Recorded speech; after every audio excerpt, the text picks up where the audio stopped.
Good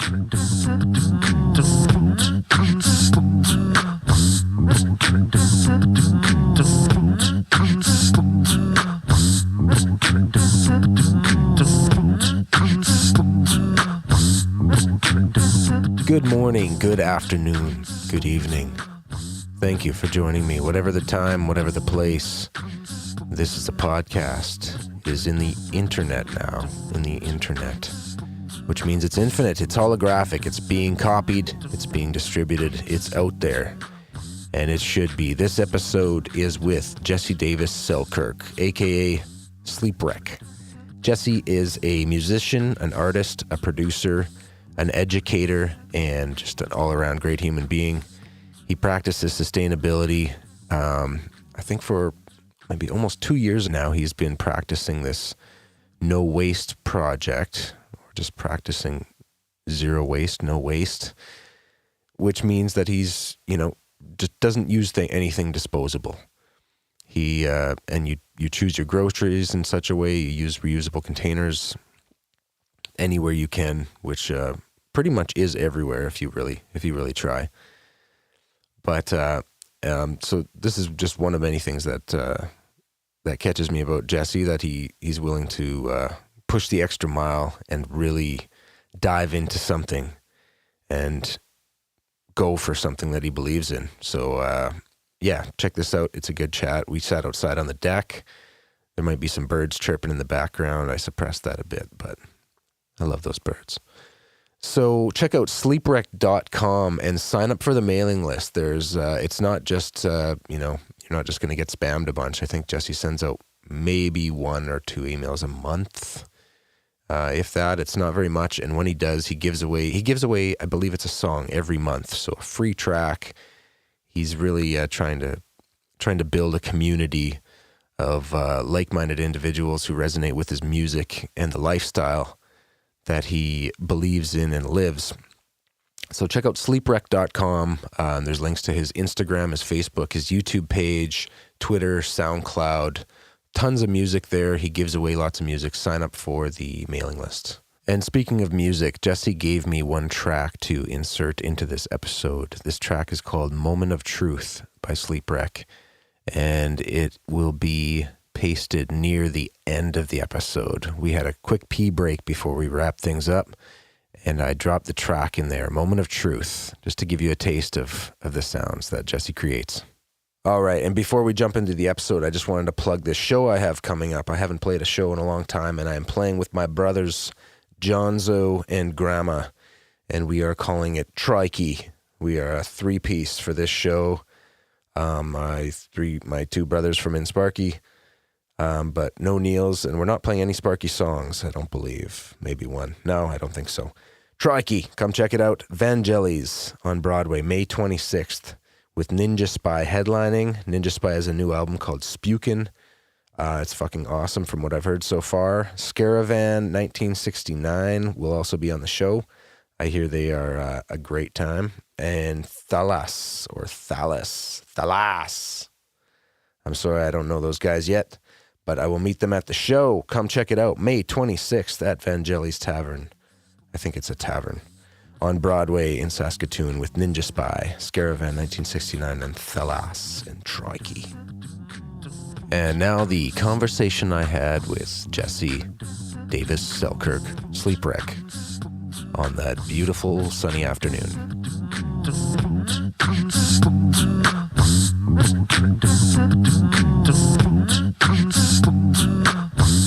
Like the bugs are on this like a kind of cycle, and then like the bigger bugs that eat them are on like a slower cycle, and then the birds that eat them are on a slower cycle, and like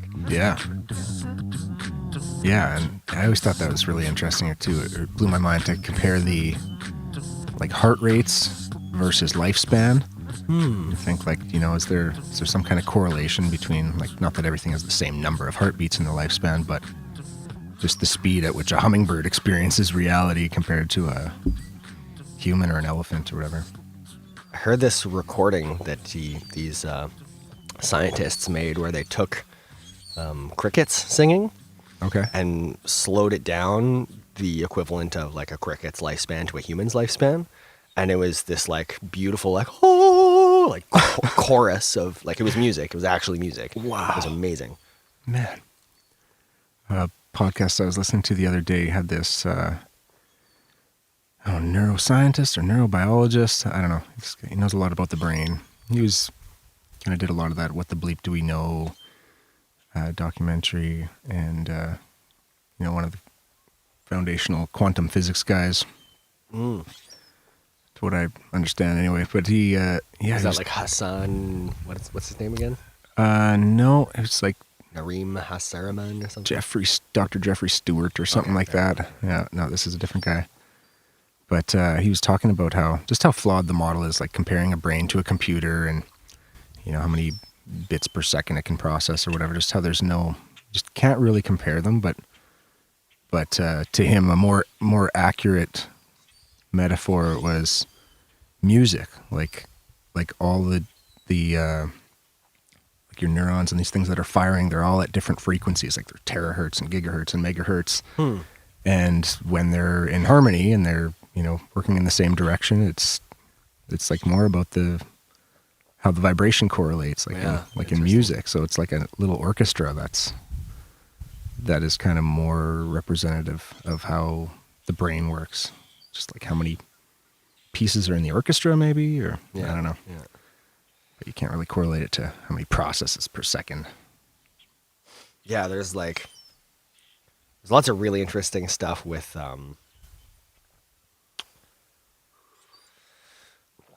like brainwave entrainment and like your state of mind and how it's reflected in the frequency of your brainwaves. Like your flow states happen in an alpha or like a low alpha, high delta, like 7 hertz per minute or whatever. Right. But then when you're like experiencing those flashes of insight that you get when you're in flow, like when you're like, oh, this, I never thought of it that way.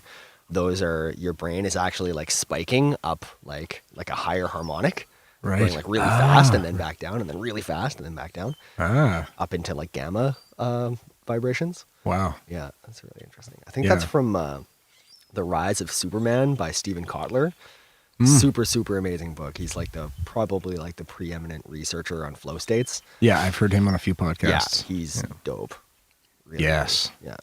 Yeah, amazing stuff. Yeah, and now there's for between $100 and $200, you can buy hardware that you strap on your head that plugs into, I don't know, PS4 or whatever the newest game system is. And there's games now that measure your brain waves, and meditation games that you can, Are you actually controlling? They give you feedback. I don't know, for example, it could be a certain humming or a sound that could correlate with your brain state. So you're trying to get it lower and lower. So when you hear it going lower, you know that you're influencing it in the right direction. And it's just a really quick learning tool, I think, when you get that feedback loop. I don't know if I told you about, I took my kids to the science center a couple weeks ago, and they had this little game set up called, with the ball that you push with with your mind. Yeah. So I played that with my daughter summer. Yeah. It has it's like your alpha and your beta readings, maybe, or delta. I think so. I forget which frequencies, but alpha and readings beta on are there. the main ones that we we're typically an alpha, in everyday life, right? I beta. think we're in everyday kind of rushing around doing things. You're in beta, and then when you're relaxed and kind of attentive, you're alpha. Oh, okay. Gotcha. But there are ranges, right? So there's low alpha and high alpha. Right. It's not like a not one frequency. cutoff. It's just a frequency range. Yeah, exactly. Yeah. Yeah, fascinating stuff. Yeah, mind ball, they call it. Yeah. So we did that a few times, and I kept getting it to go to her side, and then I kind of stayed tense for one, and I was talking and moving around, and sure enough, the ball came towards me, went the other way. So I think that's a super powerful learning tool. I don't like to rely too much on technology to think that that's going to solve all our problems, but to be able to give people some kind of feedback if they're in the right mind state or not for meditation or whatever they're trying to accomplish. It's a big thing. I had a vocal teacher actually, who was like a really kind of almost esoteric kind of vocal teacher, and she pretty much just spent the first kind of 2 months of me doing weekly lessons showing me how to relax, because I literally had didn't know what it felt like. Right. On an experiential, like, visceral level, I was never relaxed enough to actually Right. understand. Your jaw, your throat. Yeah, exactly. Yeah. So yeah, It's a so my struggle. vocal lessons were basically me just like laying on the ground breathing, like not singing at all, just like, yeah, no, now breathe like this, now breathe like this. And it's like, it's crazy. She would actually do this kind of like breathing at the same time as me, and like when she was really like nailing it, I would just like kind of Lock my in. body would kind of follow suit. So yeah, it's that was pretty sweet. I wish that she was still teaching. Yeah, it's amazing how you can learn in so many ways, and just being around another person that has a tool can really pull you into that. I've had a few experiences, little workshops and stuff, where just having an example of a state. Yeah, it makes it that much more accessible to you. Yeah. Yeah. And the power of the group. You know, when people Yeah. are coming together with the same intent, and that team mentality, or that pushing in the same direction. Shared kind of mentality. intention. Yeah. Yeah. I mean, that's basically what, like, trying to harness that with the SleepWreck live show with the face paint and the like audience participation, percussion, and like all that kind of stuff. Like, really Yeah. to have a clear intention, and to like just have it be more than just being like, oh yeah, I'm going to a show and having fun. Yeah. Yeah. Oh, that's awesome. I love that. The first time I came to one of your shows and saw that there was girls going around painting people's faces, and I was like, oh, okay, like, we're in the tribe. You're in or you're out. Are you going to take this or no? I'm like, okay, yeah, I'll do it. I'm in. And then they came around handing out the percussion instruments, and it was like, oh shit, this is, we're in on it. Yeah. That was cool. It was, it's a very reliable indicator of how into the music someone will be, is whether they are willing to get painted. Exactly. Like, because it's like weird music that doesn't sound like anything else, and it's like you have to kind of be open to new experiences to like Totally. be able to get into it. Yeah. And people who are open to new experiences are like, yeah, I'm down to get my face painted, sure. Yeah, so it's I really love it. It's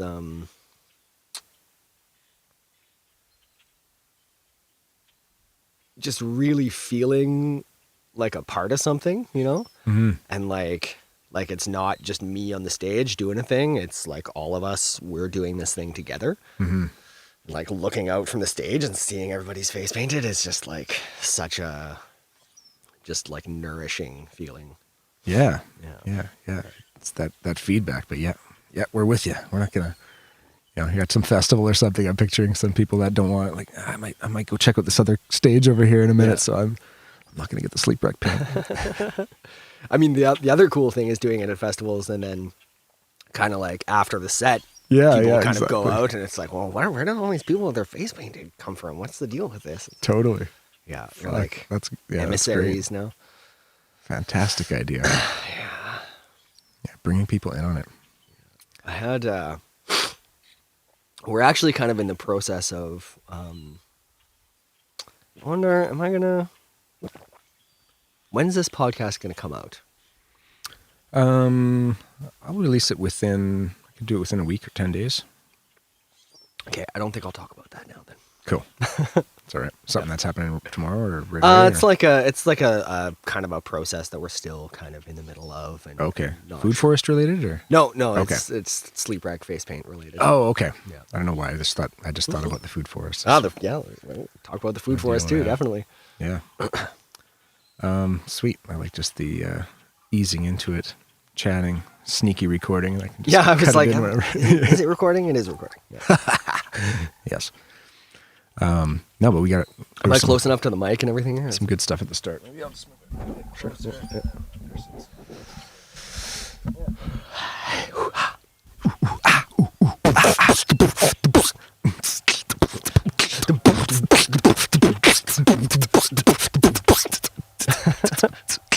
Start like that. No, there's some good stuff at the start there. And now I'm pulling out of it. Why did I do that? It's all part of it. Exactly. And now I'm thinking like that, in that mentality. I like it more conversational than trying to like turn into a host. I could go go into your origin story and all that stuff, but I want to start with the zero waste stuff. Yeah, if you're awesome. cool with talking about that, because Totally. that's you're the only person I've met that's like walk the walk on that. You know, like people talk about, oh, that would be cool, but oh, this is hard and this is hard, and it always just kind of turns into it's impossible, but really nothing is. It's just how many habits are we willing to change and how many boundaries are we willing to break. So where'd you first get the idea for it, and how long did it take until you started to execute it? Yeah, I guess like really it goes back to being a kid and going to a landfill and being like this is the end product of our lives, you know, like this is the legacy that we're leaving for our children and our children's children's children's children. And just like I literally felt bad every time I threw something in the garbage for my entire life. Like every time. After just a trip to the landfill, or did you go there often? Or? No, I mean, just like, you only have to go once Yeah, to see really know what's going on there. No, Yeah. I hear you. Just didn't know if maybe like your dad worked there or something, No. you saw it a lot. Or... No, I don't know. I just like you go every, you know, like Yeah. you got to take a broken couch or something or whatever. Yeah, But, to this mountain of garbage. So yeah, basically I was just like, I always was like, I got to stop making garbage. I gotta, but like you can't, like you feel like you can't, right? Like Right. we're dependent on these systems. Yeah. So I think it was kind of after festival season in 2015. We were coming home from Astral Harvest, and Cass and I was just like, you know, we should like really start getting on the recycling and the composting and like really kind of being better about that, because we were throwing everything away and like you know, not diligent about recycling at all. And so that was kind of where it started. And then my friend Joey lent me this book, No Impact Man. I was just like at his place hanging out, and this book kind of just jumped out at me from his shelf. And so I grabbed that, and it was about a guy in New York City, actually, who basically decided he was going to live for a year without making garbage, without burning fossil fuels, and without putting toxins into water. And this is a guy and his wife and his like toddler child. What are the 3 guidelines again? He wasn't going to make garbage. He wasn't going to burn fossil fuels, and he wasn't going to put toxins into water. Gotcha. Yeah. And yeah, so his story was like really interesting and really compelling. And it was like, you know, if he can do that in New York City, like I can definitely do that. And so I kind of brought the idea to Cass and was like, you know, I want to try not making garbage. And she was kind of like, well, it sounds challenging. Like maybe we can talk about that. And then I kind of just left it. And I gave her the book, and she read the book, and Cass is literally the most decisive person I've ever met. She read the book and she was like, okay, we got to do this. And I was like, okay, if we're going to do this, we should write a blog, because like just doing it by yourself is like, especially when somebody else inspired you to do it. Yeah, just exactly. Understanding the impact it could Yeah. have, and Yeah. it kind of holds you accountable too, eh? yeah, Once exactly. you start that. Yeah. Yeah. Once you are like in a, like a social witnessing, I guess, if you want. So yeah, we were already like kind of rolling as far as like being pretty diligent about recycling and composting already, and already like not buying a ton of junk food. We were already like doing a lot of our own cooking and everything. So we were kind of ahead of the 8 ball in that way, I guess. Yeah.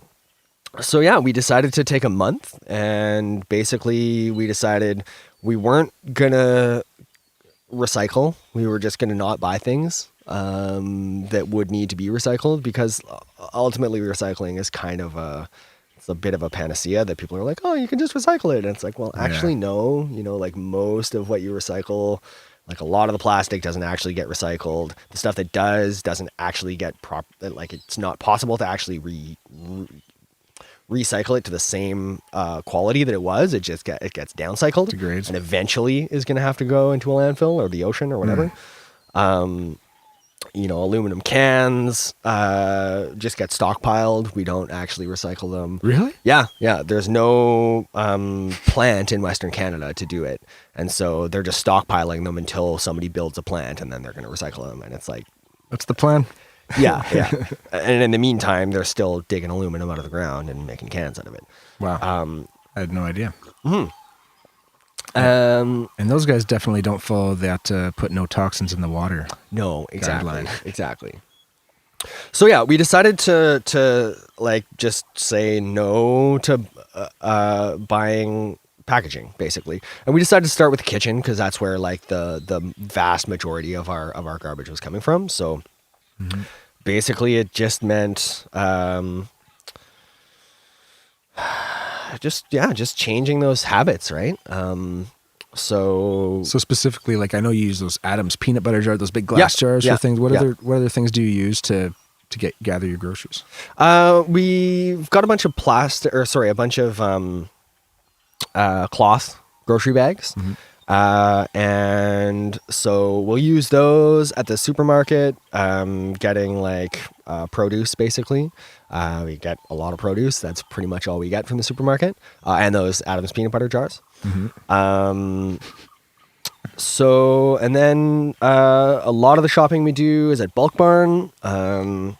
So they actually just changed their rule. They were very big sticklers about like, no, you have to get a bag from us to. So we were like sneaking in their old bags, and, right. and the bags were just getting gross and like. So, but yeah, they actually, due to public pressure, they actually just changed and made it so you could bring your own container in. Jeez, right? It's funny. Yeah, exactly. So, so now we bring our own like Tupperware containers or whatever to Bulk Barn, and that's where we buy like rice and beans and spices and salt and coconut oil and that kind of thing. Right. So, yeah, I mean, it is. We eat very humbly, like very simply. Cass is vegan, so I eat mostly vegan as well. And there are times when it kind of sucks. It's like, what I have to eat, in the fridge today is like an avocado and some tomato sauce and some quinoa. It's like, well, okay, I guess that's what I'm going to eat today because I'm busy and I don't have time. And, but it's also like deeply, deeply satisfying. Right. And the whole thing has changed my worldview like so fundamentally. In a subtle way, but it's like really potent. Like I think about there was this time earlier this summer where we made a big batch of soup because that's what we'll do. We'll cook stuff in batches so we have it in the freezer or whatever to kind of grab and go, and we're in a hurry. But we made this batch of soup out of mostly things that people had given us. So like some onions and potatoes and this like gigantic zucchini that our neighbor had given us. And, right. Or, things that we had, definitely bought without packaging, but also, maybe bought at a farmer's market or whatever. And the act of eating this soup was just like just felt so connected and so grounded and like this is my soup that I made, and it's really hard to even put into words the feeling of it. But, I just find myself wanting to kind of orient my whole life around that feeling of connectedness to you can see the roots of everything exactly that comes into your body. Yeah.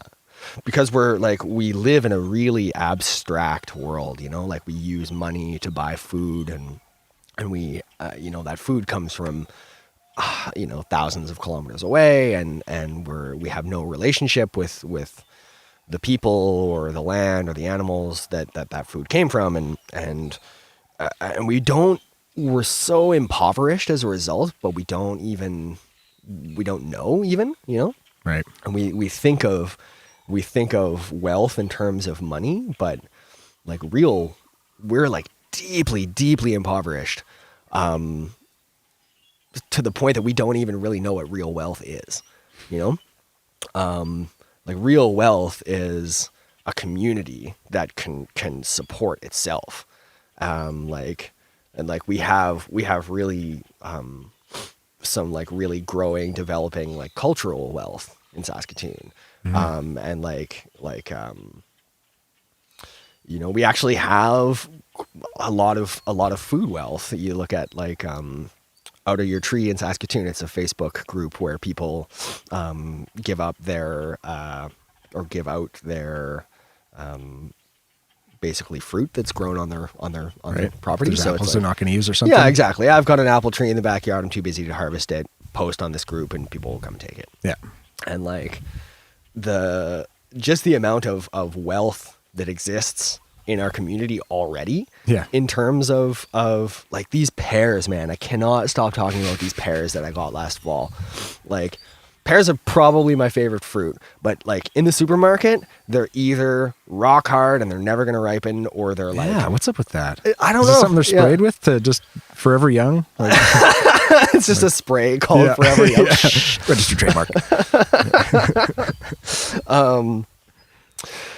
But yeah, you know, they're either rock hard or they're gonna like be overripe in a day, right? Yeah. And it sucks. So somebody posted about pears in Saskatoon on this page, and I was like, I don't even know you could buy pears, or that you could grow pears. Here. Yeah, exactly, right? Dude, it's insane. Like pears and grapes and plums and like apricots you can grow here, apples, like all kinds of apples. Yeah. And like our immediate assumption is like, oh, anything that grows in this climate is going to be hard and sour and small and gross. But no, like seriously, things that are hardy in this climate are so dense with nutrients, right? Because they have to be. Right. That makes sense. So yeah, we went to this lady's house. She had a trampoline, and it was like, haul the trampoline under this pear tree and just shake it, and these pears just rain down like manna from heaven. And we spent maybe an hour, and we got as many pears as it took two of us to carry, like 70, 80 pounds of pears. Wow. Yeah. And they were small. You could eat them in like one mouthful if you tried. Like a big cherry or like a plum or something? Like you could hold 3 of them in your hand pretty easy. Okay. So like the size of an apricot maybe. Yeah. But every single one of them was delicious. Not a single one of them was hard, and they stayed nice as long as I had them. I just like, we didn't preserve any of them. We just ate them all. Right. And like gave them away to our friends, and that's been the really cool thing about the Waste Not lifestyle, if you want to call it that. These things that you get for free.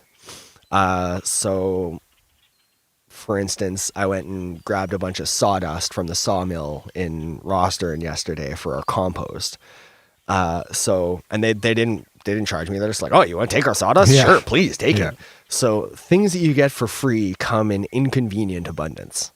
Right. That's right. For other people, it's trash. Yeah. We have no use for this. You know, Yeah. this is as far as we go. Yeah. Take it away. Yeah.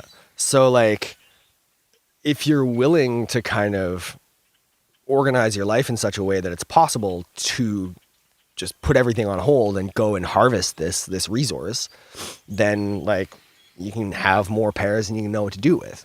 And because of this just enormous abundance, you have to share, because you could never do it like by yourself, right? You can, like, it would be just a huge hassle to process all these pears and can them, Right. And then you're sick of for pears, days right? and- yeah. Yeah. So, and that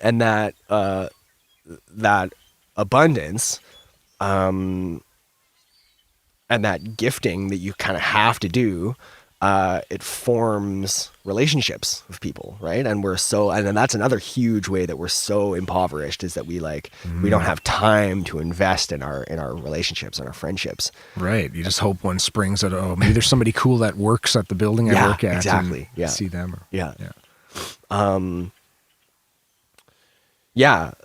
That like, and things that are really valuable and things that are really real take time to develop. You have to invest in them, and like, we're so busy with our goals and our careers that we don't, I anyway didn't prioritize my relationships and my friendships, and like I didn't know how to make friends, you know.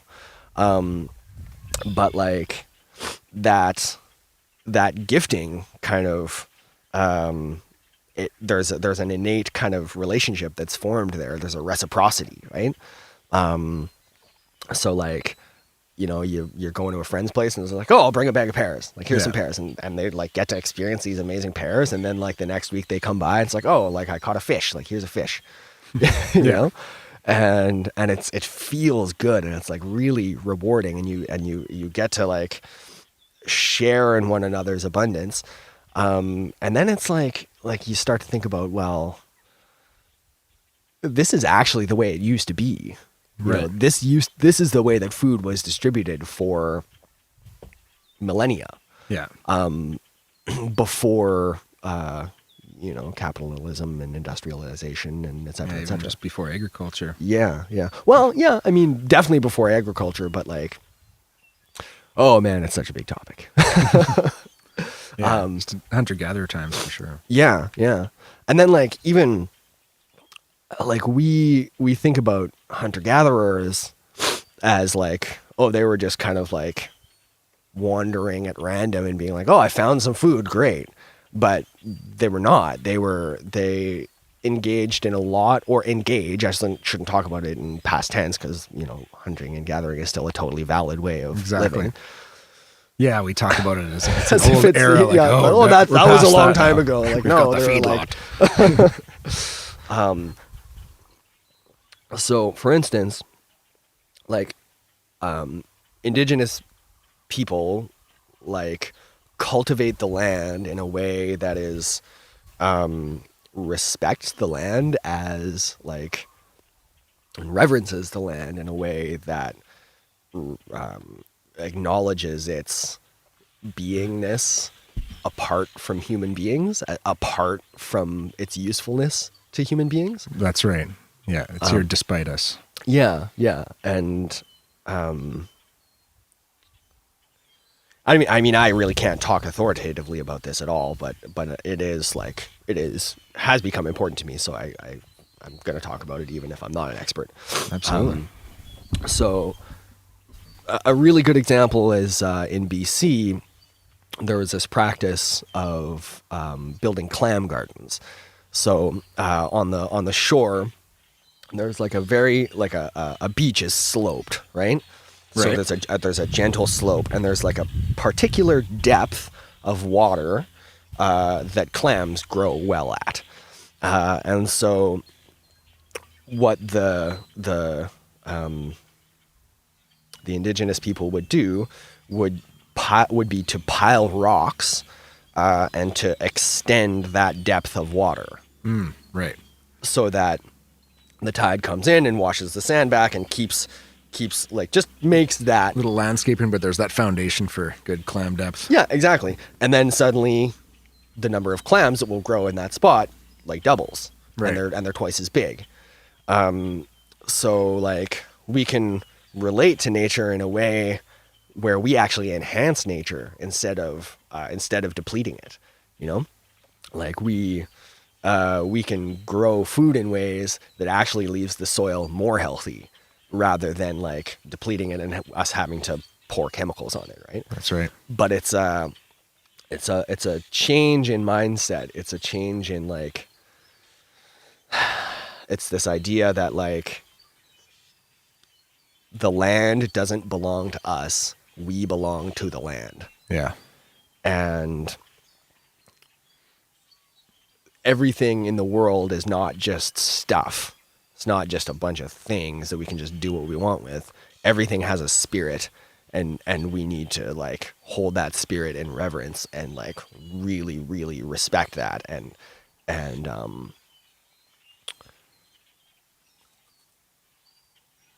because like our like materialist mindset, our materialist worldview that says like the world is just just a pile of resources. How can we, who's going to extract what and how much is it going to go for on the market? What's this worth? Yeah, exactly. And like we see the results of that mindset. We've like disavowed spirit, and just like we're sucking the world dry. And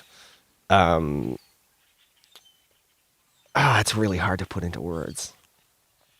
But when you have the mindset that, like, you know, the bird's life is just as important as you, and it's like its ability to raise its young and like provide for its community is just as important as mine. Right. And we need to keep all the other beings in mind. And it actually works better if we do, because like we have this tendency to kind of work on the surface of things. It's like, oh, well, the plants need nitrogen to grow. Oh, we'll pour some nitrogen on there. Yeah. And that kind of... It's right now thinking basis long-term thinking. Yeah, exactly. It's like, this will work tomorrow, but what about in 5-10 years? What's the effect? Yeah. What's the balance? Yeah. And like, and what's the deeper underlying pattern and cause that exists there? The soil doesn't just need nitrogen. It needs like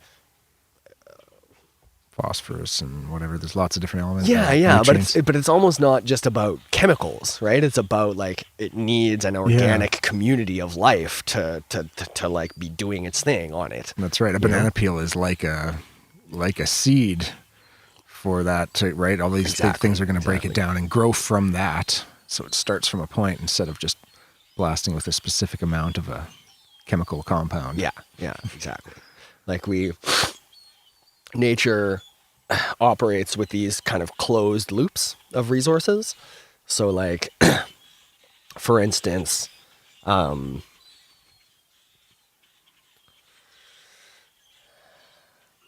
a grassland, in the past, there would have been these huge herds of herbivores, buffalo or cattle or whatever. And they would be bunched together to protect themselves from predators, right? And so they would move over that landscape and munch all that grass, and they would dung and urine, and then move on. And till the soil on the way too. Yeah, exactly. So that process of digging up or eating the old growth and then dropping their fertilizer and churning the earth up benefits the grass, right? In fact, it's necessary for the grass. If that doesn't happen, then this guy Alan Savory, these are his ideas. He invented or discovered or developed this like holistic land management process. So if that doesn't happen, grasslands turn into deserts, and that's happening over like 2/3 of the Earth's surface land area right doesn't now. maintain that balance. It just lets go of that layer. It just kind of turns to sand. Yeah, exactly. So the grass feeds the cows feed the grass, and that's like a really quote unquote simple closed loop system. But like, it's the same thing. Like, the whales eat the krill, and then the whales waste or bodily wastes drop to the bottom where they're eaten by plankton, and then the krill eat the plankton, and then the whales eat the krill, and it's a closed loop, right? And we've abstracted ourselves from those loops, right? So like, our food comes from far away and our poop goes into the river. Right. And there is no loop. Concentrate all the poop right here. The garbage right here. Yeah. So that I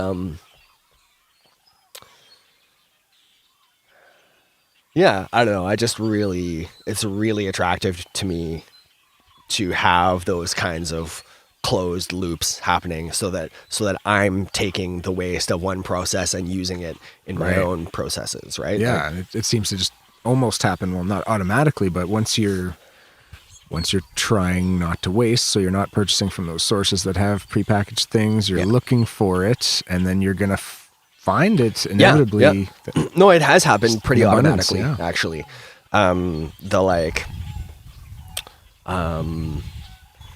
So I need sawdust for my compost, right? You want to keep your nitrogen and your carbon balanced so that it doesn't get sloppy and gross. So I have a relationship now with a woodworker. When I need sawdust, I go and I buy a big bag of sawdust for $4. And so what would be going to the landfill from his process is like feeding my process. Right. And maybe like once I grow some tomatoes with that compost, I can bring him some tomatoes. Totally. You know, and like continually build that relationship and that kind of closed loop cycle. It's like the purest form of reciprocity. Is that the word? Reciprocation, reciprocity. Yeah, reciprocity. Just such a pure form. Like, you know, you could buy somebody a meal and like, thanks, I owe you one or whatever. But just to see that beautiful, it came from this, you know, this aided this process. This is coming back to you.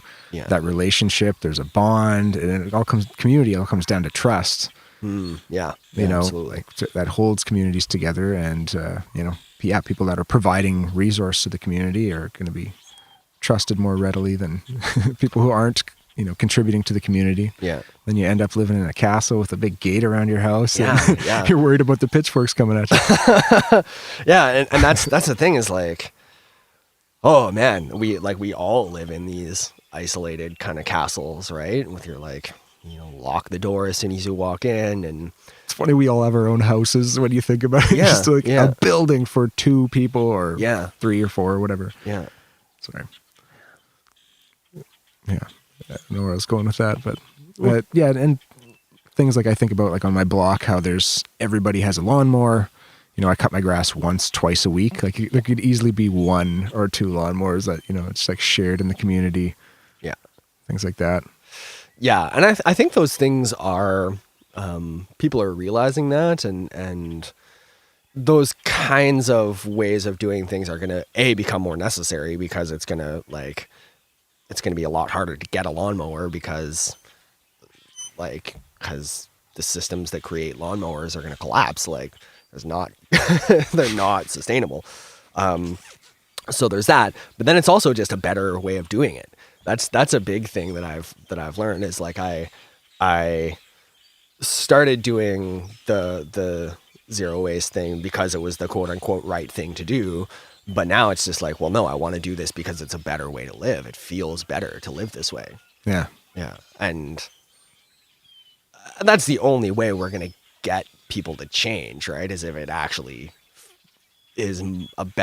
feels better on an experiential level, right? People aren't going to just do without because they should, you know? Right. So what would you say is the biggest challenge, or if there is one, you know, grand thing to overcome when you're living this way, besides, you know, maybe not indulging in food as much as one might who buys prepackaged food? Or it's really just about changing habits, and I think that's probably the biggest challenge, and that's the biggest challenge with anything, really. Yeah, that's got to be a good workout for your life. Yeah, you know? yeah.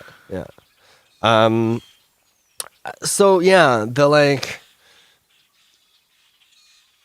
slowing down and like really making a point of planning is probably the main challenge. Pushes you to think ahead about. Yeah, it facilitates like living on purpose, kind of, and not being like acting on the world rather than reacting to the world. Right. So it's like, okay, what am I doing this week? I need to do this and this and this. Okay, so I better make food today so that I can do those things this week and actually and have time and not be stuck making food when I don't want to be. Right.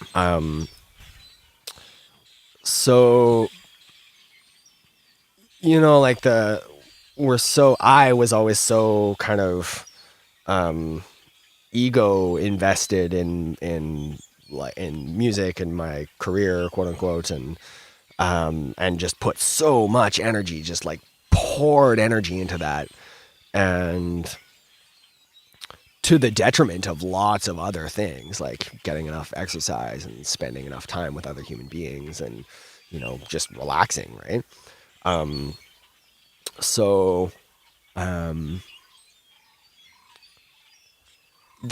I mean, it's both probably the biggest challenge to like kind of interrupt that way of being, but it's also the biggest reward. You know? Yeah, exactly. Yeah.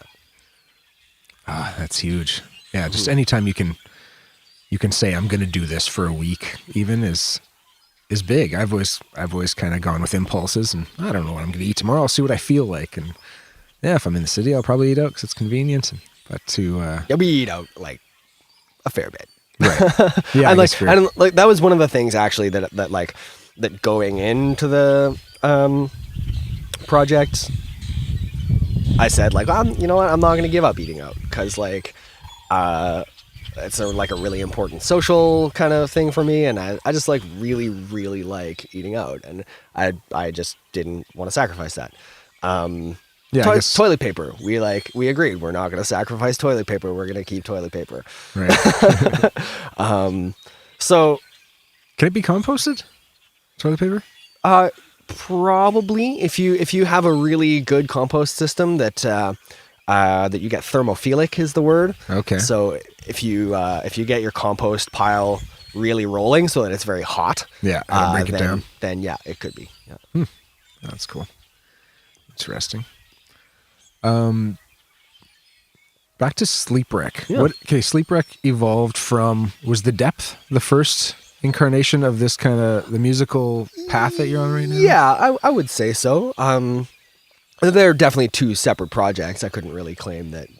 But yeah, basically like 2007.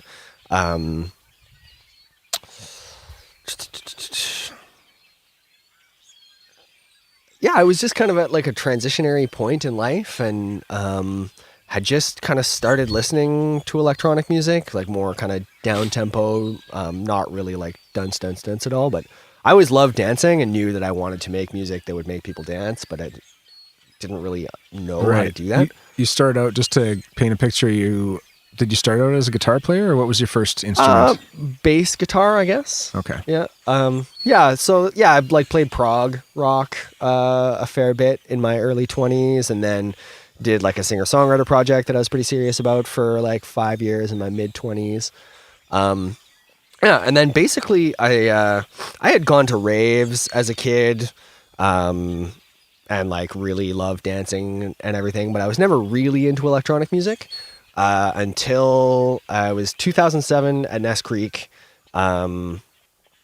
The first year they had the chill tent, the like infamous chill tent. Okay, I've never been there. Yeah, they basically they like threw a like really rank, greasy rave at Ness Creek, and all of the kind of like what's the word? Like the old guard were all like, "What's happening here?" But all the kids were like, "Oh my god, this is awesome!"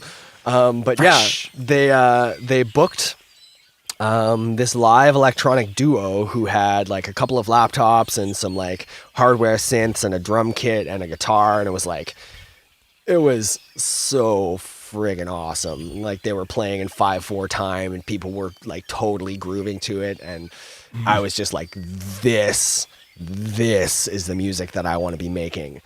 So the way that people are moving and you feel it, and you're like, I want to have that. And it was like so like primal and like psychedelic and just like it was so good.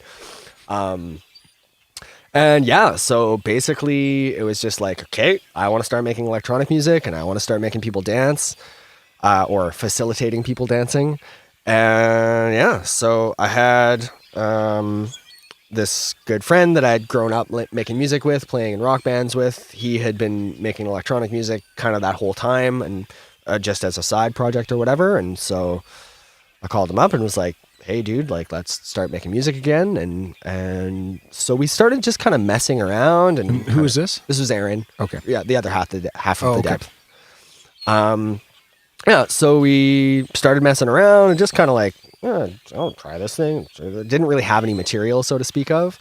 And the next year, we both auditioned to play Ness Creek separately, like him with his electronic stuff and me with my singer-songwriter stuff.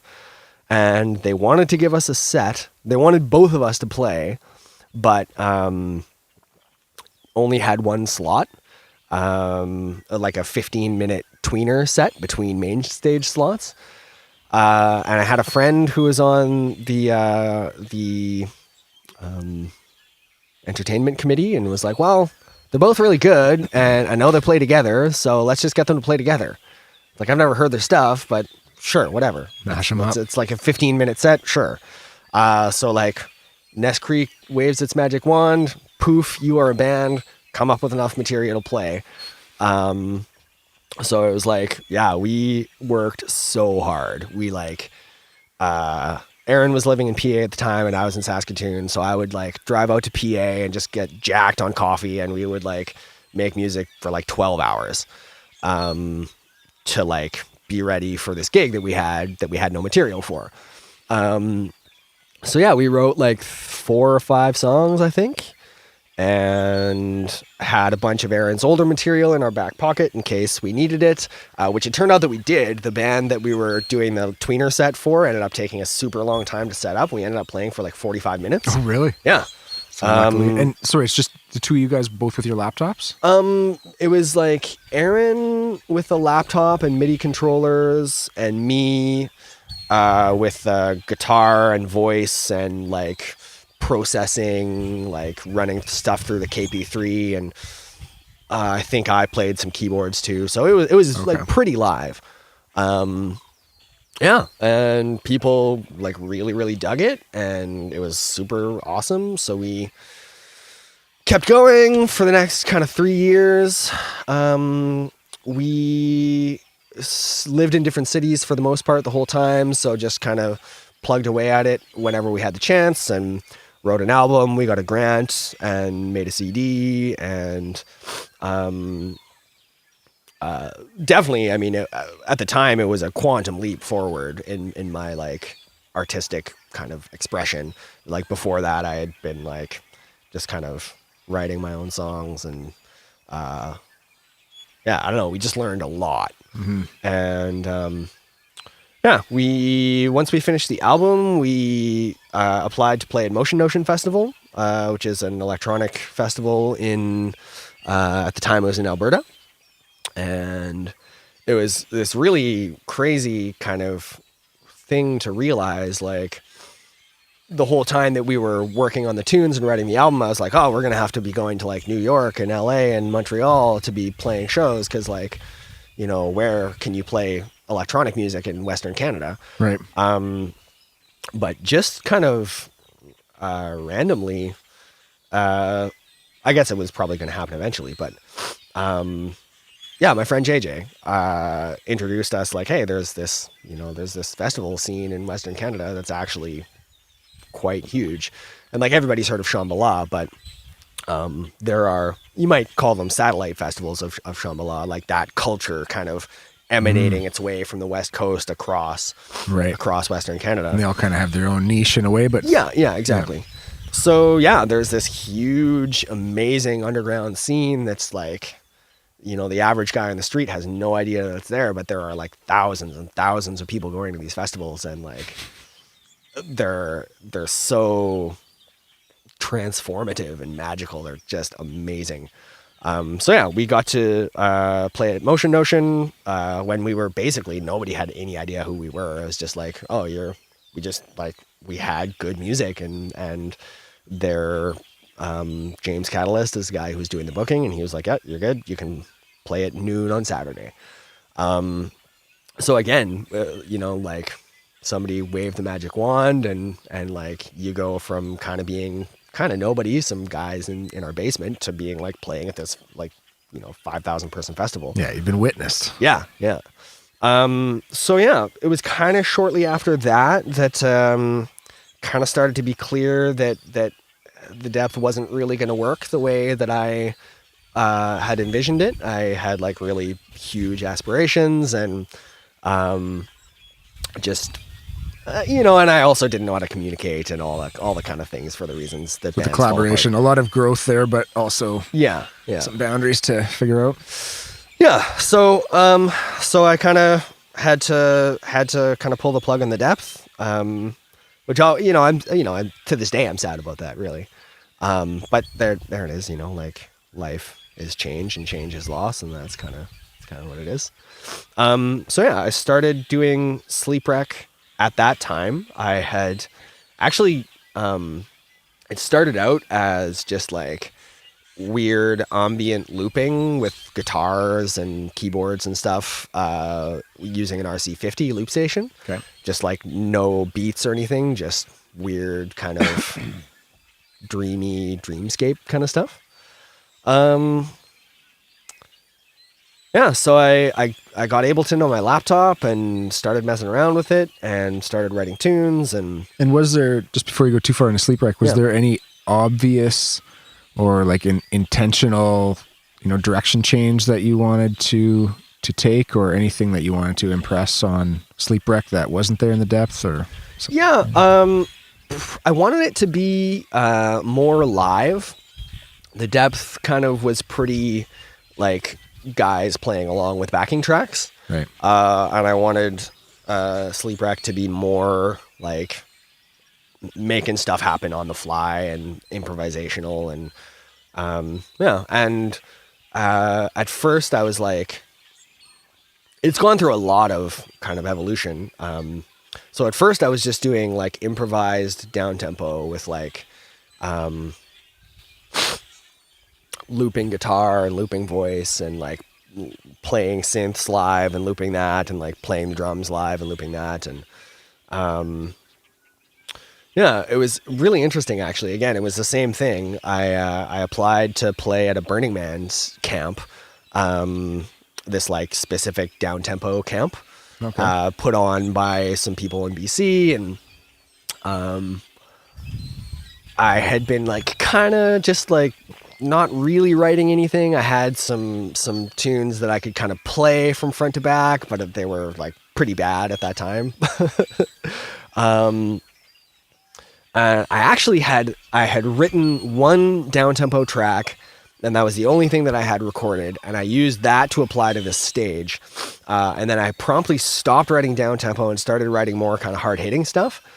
And then this stage gets back to me like 2 weeks before Burning Man, being like, oh, here's your set time. Like, play an hour and a half of down tempo. And I had no down tempo material. So I just figured it out, like took a bunch of the material that I had already and slowed it down, and just like really quickly built a system that I could improvise with for an hour or two. Yeah. And that was under the guise of SleepWreck? Yeah. Yeah.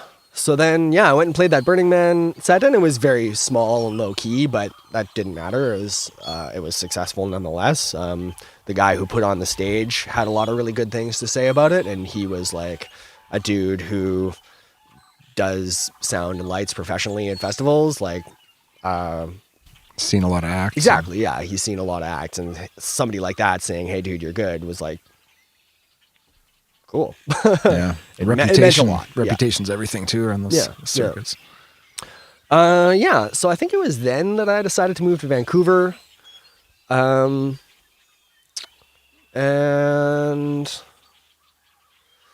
shortly after that set? At Burning Man, yeah. Okay. Yeah. So yeah, then what happened? I don't know. Do we like... I can like tell you the whole story if you want. Interested in just how it came to where it is now, for sure. Sweet. Okay. So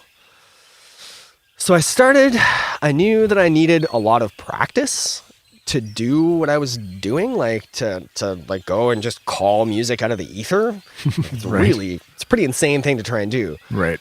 So I knew I needed a lot of practice and to like get over the nerves of doing it in front of people.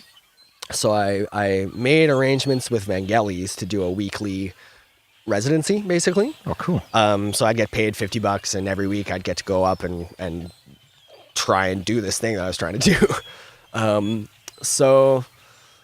I got pretty decent at it by that point. Over 6 months of doing it every week. Just playing sets for, you said, an hour and a half? It was like an hour, I think. Okay. An hour set, an hour of improvised music every week. Damn. Yeah. That's awesome. Yeah.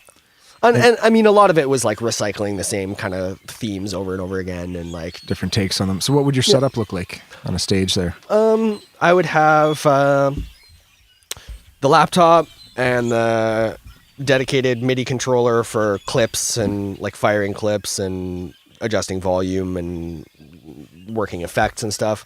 And then a keyboard MIDI controller to like play synths or drums on, and a guitar and a mic. Cool. Yeah. You could fit all that in, what, 2 trips to your car maybe? I actually designed it so I could do it all in one trip. I Damn. could carry everything in one trip. And that's definitely not the case anymore. Now it's like 3 or my studio is on the 3rd floor of this building, and Right. so it's just like this enormous task to actually pack up all the gear and bring it down to the car. But yeah, so at that time, at the end of that kind of period, as I was getting ready to leave for Vancouver, I got asked to play at Ness Creek again, which was amazing.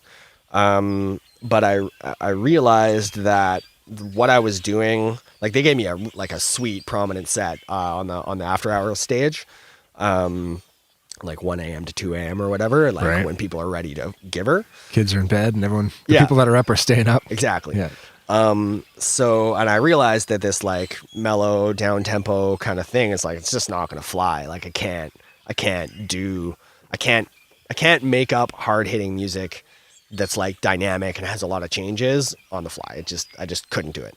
So I actually, again, I wrote a set in a month of like, it's like all the opportunities I've had have been like saying yes to something that I wasn't actually capable of doing, and then like getting capable of doing it really fast. Yeah. So yeah, I wrote a new set in like basically a month, and went and played at Ness Creek, and it was like still one of the best shows I've ever played. Damn. I believe, yeah, I'm pretty sure that was the first time I did the face paint. So I had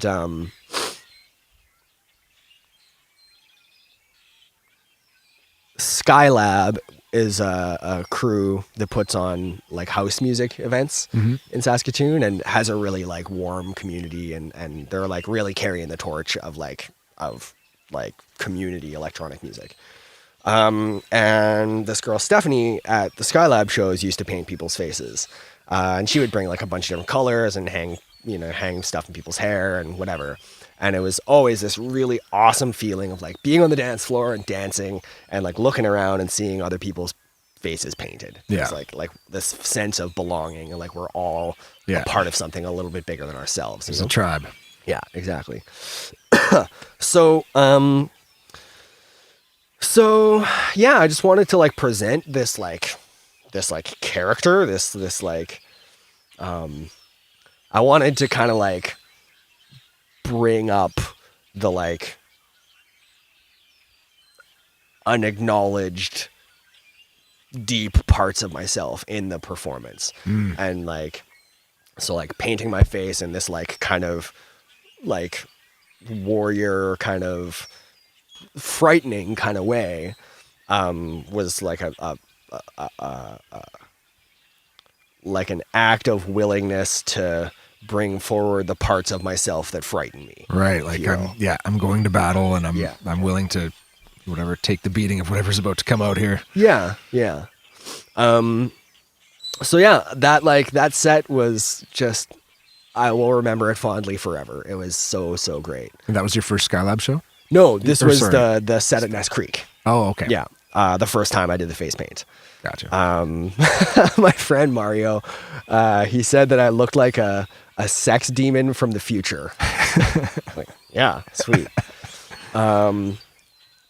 So yeah,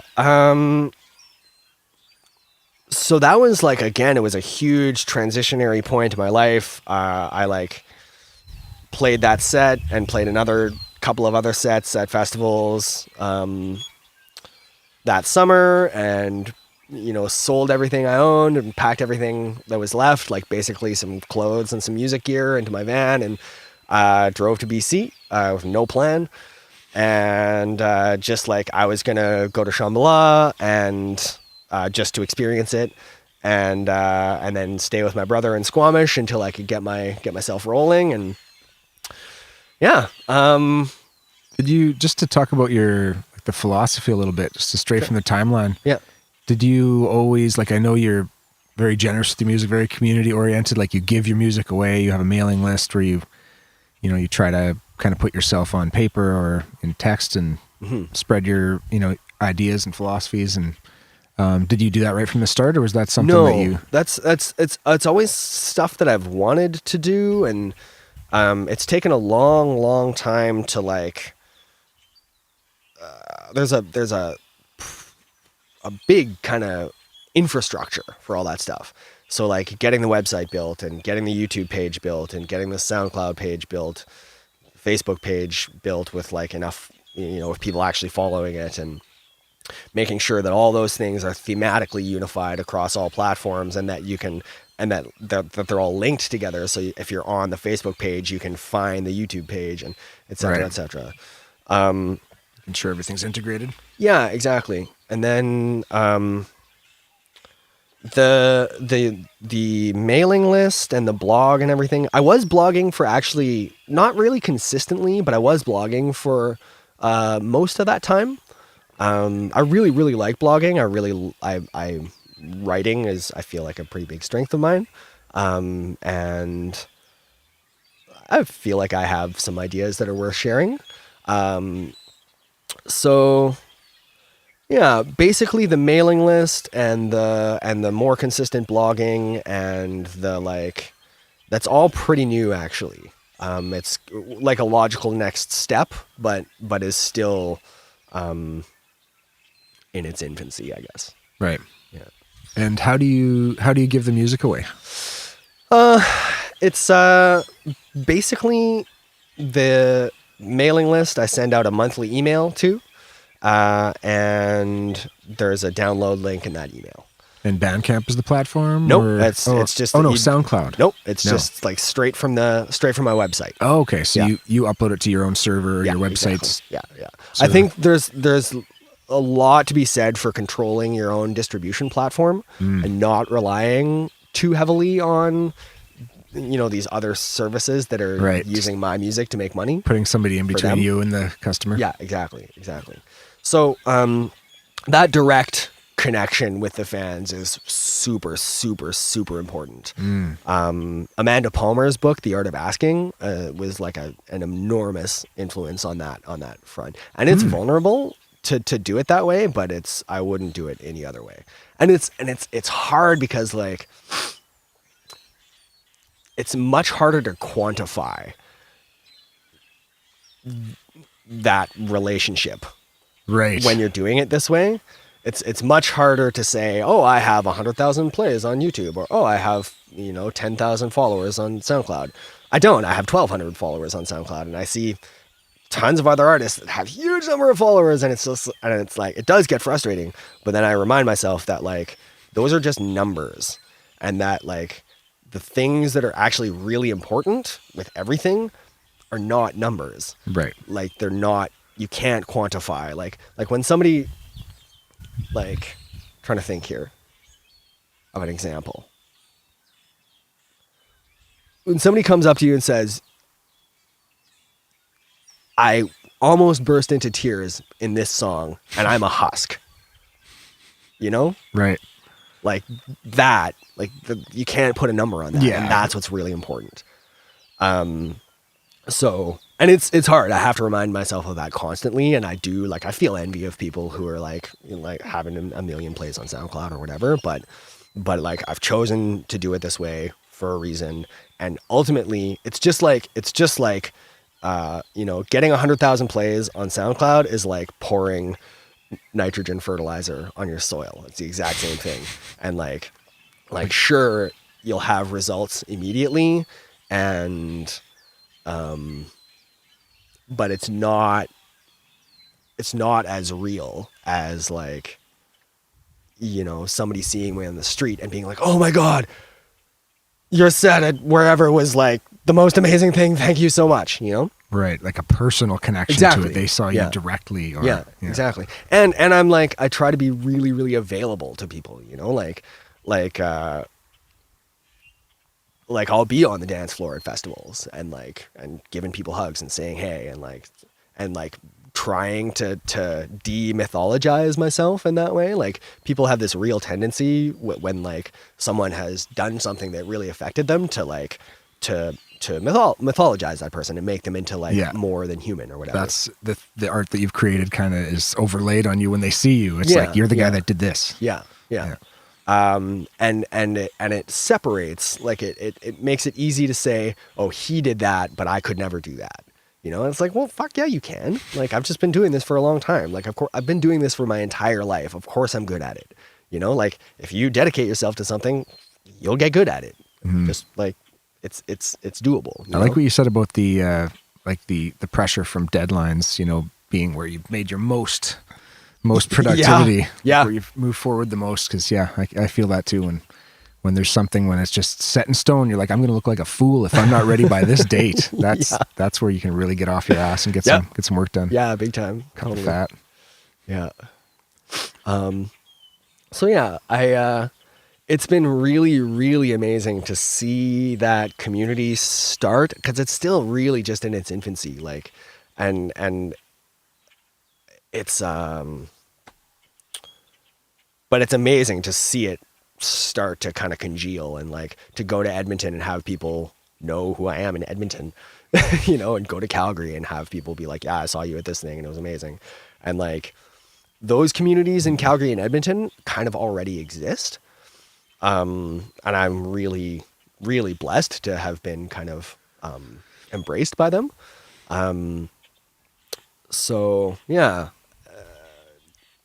I'm thinking about and considering and experimenting with how to make there actually be like a real community that is and that doesn't just revolve around SleepWreck, but that like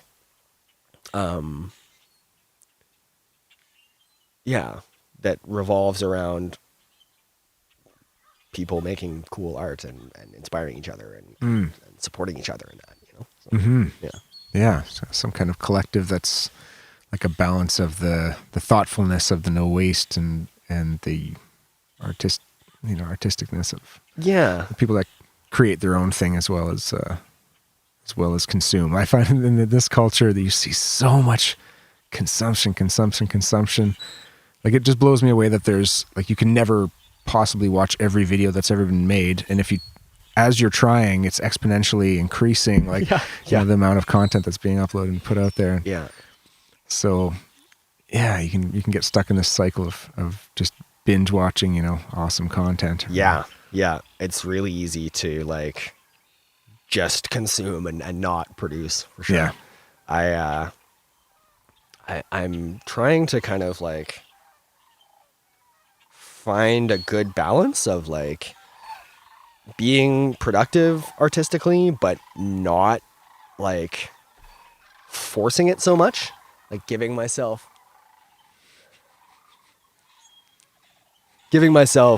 permission to take it slow, you know, and to like to have fun actually with music and not work so hard at it. I don't know where I was going with that phrase, but I think it can be kind of healthy to have a stop and go pace like that, where you push really hard for something and then you kind of lay back a little bit and you get some perspective, and then you're like, okay, I'm ready to, you know, push for this next thing or take it to the next level. Yeah, absolutely. You know? If you're always in that revving mode, you can sometimes not ever enjoy it, or if you're always laying back, you don't get anything done. You don't get anything done. But yeah, no, I was at the end of last summer, I was so burnt out. Like I remember rehearsing for some of the shows that I was going to play and walking out of those rehearsals and being like, fuck this. Like in like the same exact feeling of like working at a shitty job that I didn't like. Right. Yeah. You know? And like, and I went on to play like a couple of the best shows I've ever played, but like, is it worth it to do that? So yeah, I've really been trying to kind of reorient myself to new ways of being, and new, like, kind of like allow the because it's an identity, right? It's like that identity of the successful artist, rock star, or whatever, that is driving that like compulsive need to achieve. So like trying to just allow that identity to just kind of dissolve a little bit and not be so preformed, central to my sense of self. And like, I wrote a blog post the other day actually about identities and ideologies, and how like an identity is really just like a sort of this cartoonized, two-dimensional version of ourselves, because you can't possibly understand yourself. Right. Like, you are an infinite being and with a finite capacity for understanding. So like, it's all averages, like little talking points. You're trying to describe something the person does, or or something that they remind you of, but yeah, we're always evolving. Like, letting go of that idea of who I think I am in order to just be, I think is like super, super powerful in a like non-causative, like non-rational way, like on like a powerful, on like a vibrational kind of level. Yeah. So yeah. And it's, again, it's not something that you can even really try to do, right? Because then you're trying to do something, and that becomes, you identify as a person who does this, right? Yeah. So it's this weird kind of head game of like trying but not trying. Yeah, I think there's a little leap to get there where you just really have to understand that you need to get out of your head and not when we rationalize everything, it's like we're kind of thinking in terms of, living in the monetary system that we do. It's kind of like capitalist thinking, where what's going to heed the best returns, the best gains, what's going to maximize my time, my money, whatever. Yeah. But yeah, to let those things go and understand, for me, the teaching that keeps coming back is just space, just hold the space and then let it flow. Like whatever, less social media to give me more space in my mind, or news or whatever it is, and take some time to practice and just let your psyche breathe a little bit instead of constantly trying to calculate what's gonna, keep my honey pot full. Yeah. Yeah. It's a huge thing. And that like, it's interesting that you like relate it back to money and that like rationalization of the world, like, and you see it in everything. You see it in the way that the like land is laid out on a grid now, so that like it can essentially be taxed and like section it off. Yeah, exactly. And like, and we do that with everything. Like how can we like track this and like put this on the ledger, control it basically. Yeah. But like real life is just not like that. The relying too much on metrics and like relying too much on, again, on numbers is like, it's a trap. And we see where that materialist, rationalist mindset gets us, and it gets us into the world. You see it everywhere with Saskatchewan right now with the budget cuts and everybody, the panic and, jobs and oil. And as soon as these things shift a little bit, then it just puts people in panic mode. And money is just kind of number one, provide for family, I'll do whatever I need to do, get a job. It's just a job, provide. And the whole reason you're getting a job is to maintain shelter, food, amenities for your family. Yeah. And I mean, in many ways, it's like you buy a car to drive to work, you drive to work to pay for the car. Yes. And like what we really need is not money, but food and shelter and et cetera. That's it. We panic to get a job to get those things where, it's just extra steps in the chain that we're kind of, you're born into. Like the land was already divided and kind of put on the grid when we got here. So that's how it is to us. And we accept these things as like an a priori reality, right? Like we accept that a person can own land, like out of the box, it's not even a question.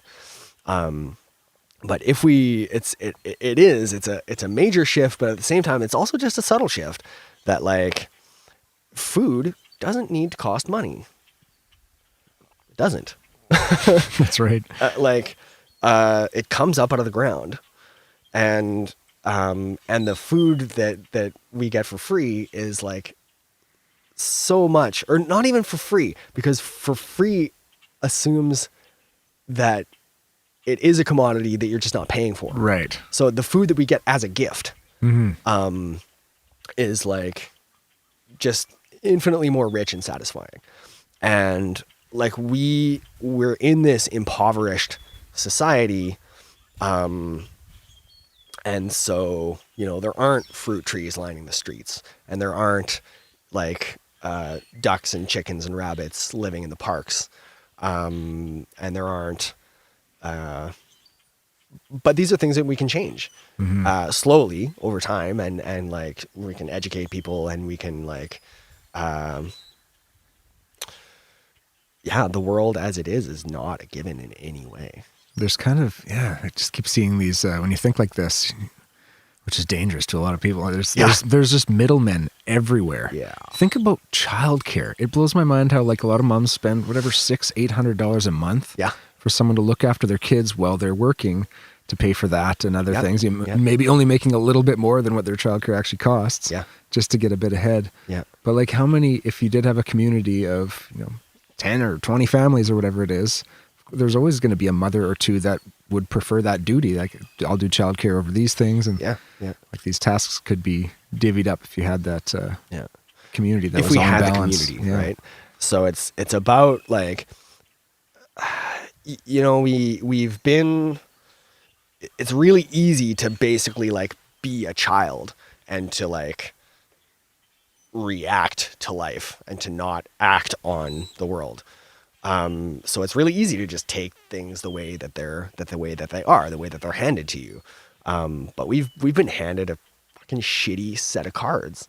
But I mean, we can, it's just a matter of doing those things. And we're never we're like, you and I in our lifetime will not see the deep fundamental changes that are, gonna lead to like a really good and happy world. But those changes are possible. And if we make the changes that we can, and we instill in our children the will to keep carrying that torch of change forward, then, it comes back to that example, just being that example. Yeah. Being the change you want to see. Yeah. And like you say, like holding that space, like holding, like as soon as one person does something, everybody else is like, oh, that's possible. Yeah. That's a direction you could go. Yeah. Speaking of directions, I need to pee. Do it, man. Anywhere. I'm behind that bush. It's all your urinal. Yeah.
there is the opportunity now for with the internet and with things like Patreon or other crowdfunding or whatever. There's the opportunity for this kind of thing to, if you're really like providing people with something they value, like they'll be willing to support you with that. Yeah. And like that's the big thing about doing the promo in the way that I've done or am doing or whatever, so that the people who listen to the music actually care about me as a person, right? Whereas like you can have 1 million plays on YouTube and you can get hit by a bus and they won't know or care. It's like, oh, that guy who made that song that I kind of liked died, Right. But like we ran a Kickstarter campaign in 2015, and like a really modest, like $1,500 we were looking for to make some merch, basically.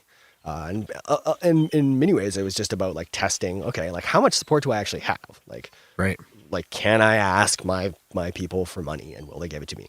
And they did, man. The Kickstarter campaign was fully funded within 4 hours of being posted online. And I had done some pre-work, like to like get some momentum built before I posted it to the public. 4 hours, it was fully funded. It's incredible. And they ended up giving double what I asked for. So like the support was there, and like the audience is small, but it's like invested, dedicated. So yeah, I mean, if you're getting like 1,000 downloads per episode, like you should think about like making a Patreon page, maybe. Yeah, for sure. Once I'm more consistent with it, I'd feel comfortable with that when I'm like, okay, this is what I'm going to offer. Yeah, for sure. You can expect this. You know, just to set some kind of bar. Yeah, man. So people can, for your stuff, if somebody goes to your website right now, what are they going to see? And is there's music available for download right away, or they sign up? Yeah. How does that work? So the website has there's a sign up form for the email list. Basically, you just give me your email, and when you sign up, you get a song, an exclusive track. Nobody other than email signups get this track. That's cool. So that is instantly, and then right now I've committed to releasing a track per month for all of 2017. So basically, those emails come to you, and you just like click the link in the email and download it. But then I'm not going to say all, a lot of my back catalog, plus some other like sweet content is also on my downloads page on the library or on the website. And what's the website? Just SleepWreck.com. Okay. Yeah.